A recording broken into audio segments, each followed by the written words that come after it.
Automatic ആണ് ഇതിന്റെ system set ചെയ്ത് വെച്ചിട്ടുണ്ട്. ഇത് ഗ്രീൻ ബട്ടൺ, മോട്ടോർ ഓൺ ചെയ്യാം. ആൾറെഡി ഹീറ്റ് ചെയ്തിട്ടുണ്ട്. ഇതിന് ഇവിടെയാണ് നമ്മൾ ഇതിന്റെ പ്രസ് ബട്ടൺ അമർത്താക്കി. ഇത് ഓട്ടോമാറ്റിക് മേലോട്ട് വരും. യെസ്, മേലോട്ട് വന്നു. ഇനി പ്രൊഡക്റ്റ് നമ്മളിവിടെ ചെയ്ത് സ്പെഷ്യൽ ഇതുപോലെ ലീഫ്, ഒറിജിനൽ ലീഫ് നമ്മൾ പ്ലേറ്റ് ആക്കി മാറ്റുന്നത്. കറക്റ്റ് അത് 12 GB ടൈമാണ് ഇവിടെ സെറ്റ് ചെയ്തിട്ടുണ്ട്. കറക്റ്റ് ലീഫ് നമ്മളതുകൊണ്ട് ഷേപ്പ് പറ്റുക. എല്ലാ പൊസിഷനും വളരെ ക്ലിയറായി ചെക്ക് ചെയ്ത ശേഷം സെയിം ബട്ടൺ, ഗ്രീൻ ബട്ടൺ നമുക്ക്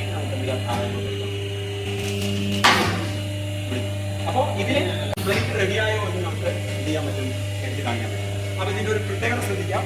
ലീഫാണ്, തിരിച്ചതിൽ പേപ്പറാണ്. ഇതാണ് വളരെ നാച്ചുറൽ ആയിട്ടൊരു പ്രോഡക്റ്റ് നമുക്ക് ചെയ്യാൻ പറ്റും. പേപ്പർ പ്ലസ് ഇലകൾ ഉണ്ടാക്കിയ ഒരു സ്പെഷ്യൽ പ്രോഡക്റ്റാണ്. ഇത് വളരെ വെറൈറ്റിയാണ്. നിങ്ങൾക്ക് ഇത് 100% എക്കോ ഫ്രണ്ട്ലി ആയിട്ട് നമുക്ക് ക്യാമ്പസ്